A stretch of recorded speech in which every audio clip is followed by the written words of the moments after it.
Have you ever bitten your tongue, smiled when you didn't mean it, or agreed just to keep the peace? Have you ever wondered why, despite always being kind and accommodating, people still take you for granted? Society has conditioned you to believe niceness is the path to success, respect, and happiness. But here's the hard truth. The more you bend, the more the world will expect you to break. The Stoics recognized this millennia ago. Conventional niceness isn't virtue. It's often cowardice in disguise. It springs from fear of rejection, of disapproval, of standing alone. And what does fear create? A life of quiet desperation, where you sacrifice your needs to maintain illusions of harmony.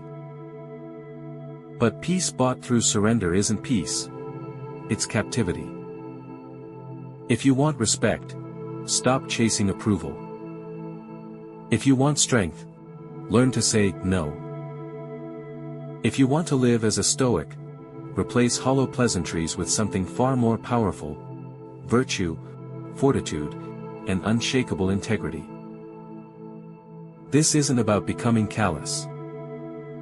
It's about reclaiming sovereignty, setting boundaries, rejecting manipulation, and evolving from someone who's merely liked to someone genuinely respected. The time for passivity is over. Stop being nice. Start being real. The world rewards politeness, compliance, and agreeableness. It claims smiling, nodding, and avoiding conflict will make you beloved. The Stoics call this delusion. Niceness isn't virtue. It's a mask for insecurity.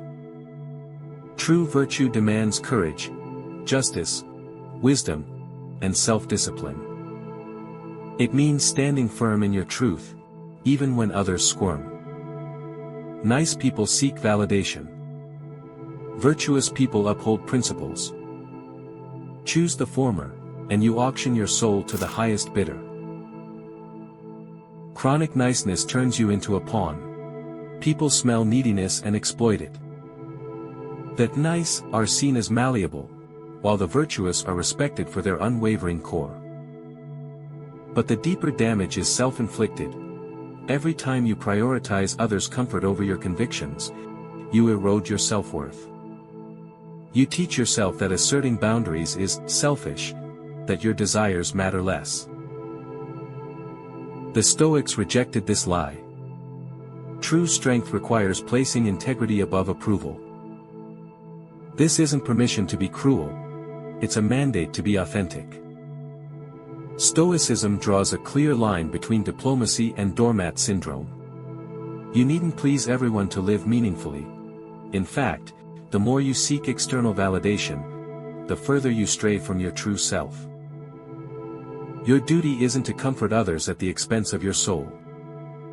Next time you hesitate to speak up, ask, what's the cost of my silence? Every compromise for peace trades fragments of your identity for fleeting acceptance.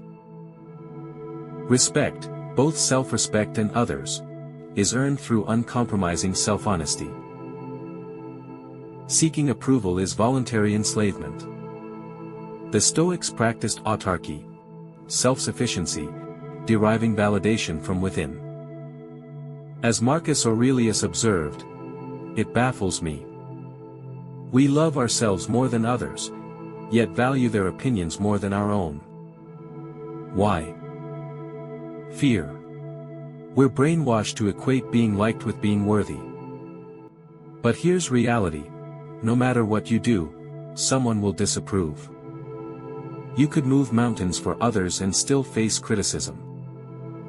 So why chain your worth to others' whims? Approval seeking is addiction to externals.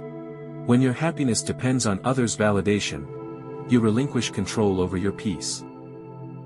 The Stoics taught that contentment flows from alignment with virtue, not the fickle tides of popular opinion. The trap deepens. The more you morph yourself to please others, the more you betray your essence. Over time, this erodes confidence and blurs your identity. Worse, people respect you less. Neediness broadcasts insecurity. Those anchored in conviction command respect effortlessly. Epictetus remedy: if you wish to improve, be content to be thought foolish. Strength lies in indifference to the crowd's chatter.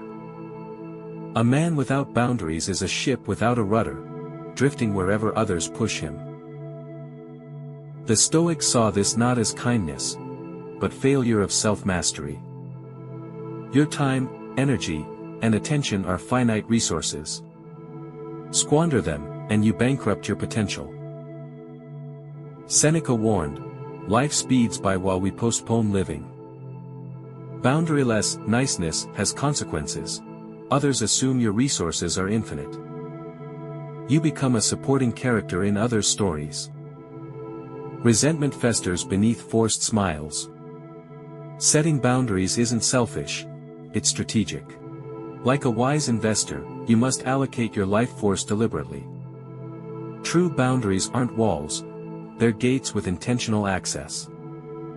They declare, this is who I am. This is what I value. Expect pushback initially. Those accustomed to exploiting your openness may protest. But the right people will respect you more for it. Boundaries train others how to treat you. Ever helped someone only to feel bitter later? That's the nice person's curse, giving with invisible strings attached. Unspoken expectations transform kindness into covert contracts, where resentment grows in the shadows. The fault lies in assuming reciprocity will happen automatically. Giving from fear of conflict/rejection, rather than virtue. Epictetus clarity: if you act expecting praise, you're not virtuous, you're manipulative. Solution: give freely or state needs explicitly. Passive hoping breeds misery. People don't respect perpetual accommodators, they respect those who stand unshaken. Marcus Aurelius ruled Rome not by being likable, but by embodying wisdom-backed resolve. Niceness rooted in fear invites exploitation. Respect flows to those who speak convictions unapologetically. Say no without guilt. Prioritize substance over smiles. Strength isn't loudness, it's quiet consistency. People notice when your actions match your principles over time. Niceness often avoids short-term discomfort at long-term cost. As Seneca noted, difficulties strengthen the mind as labor does the body. Growth lives outside comfort zones. Each time you decline unreasonable requests, voice unpopular truths, tolerate others' displeasure, you forge anti-fragility. Discomfort is the whetstone that sharpens character.